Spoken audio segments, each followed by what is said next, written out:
আমি এখন গ্যাস লাইনে সিরিয়ালে আছি আর এখন বাজে হচ্ছে 4:03 সিরিয়াল ধরলাম গ্যাস লাইনে আর দেখি কয়টা বাজে গ্যাস পাই।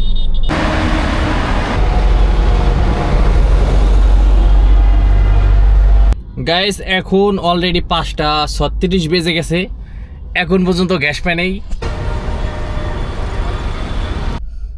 গাইস দেখতেছেন 5:52 অলরেডি বেজে গেছে, পাম্পটা পর্যন্ত অফ করে দিচ্ছে। এখান থেকে গেটটা দিয়ে পাম্প না, আমি এই যে পিলারের পাশেই বামে ঢুকলে পাম্প, ওই যে দেখা যাইতেছে পাম্প, এখান থেকে পাম্প অফ করে দিছে। হাজার হাজার গাড়ি সিরিয়ালে, হাজার হাজার, মানে এখানে আছে কয়েকশো গাড়ি, এরপর অন্য পাম্পে কয়েকশো গাড়ি, এইভাবে হাজার হাজার গাড়ি সিরিয়ালে। মানে কি বলবো, আমি তো পুরা মানে ডিপ্রেশনের অবস্থা টাইট, মানে পুরা ড্রাইভারের অবস্থা টাইট। যে কোনো ড্রাইভার, ওভার ড্রাইভার কন আর চাকরি করুক আর যেই করুক, সবার অবস্থা টাইট। এটা কোনো কাজ? তো গাইস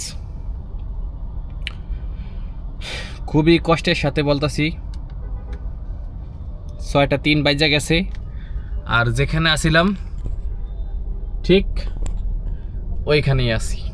আসলে মানে কিচ্ছু বলার নাই গাইস।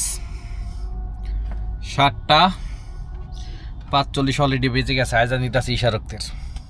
এখন পর্যন্ত গ্যাস লাইনের জন্য বসে আছি। ফাইনালি গাইস এই যে গাড়ি টান দিতেছে দেখছেন অবশেষে, আর এই যে গাড়ি স্টার্ট দিয়ে লাইছে। এখন আমি ঢুকবো পাম্পে, পাম্পের ভিতরে চলে আসলাম। এখন পর্যন্ত গ্যাস দিতেছে না। 9:09 বাজে গ্যাস পাইলাম। এই যে আমার গাড়িতে গ্যাস দিতেছে দেখতেছেন। তো দেখি কয় টাকার গ্যাস ঢোকে।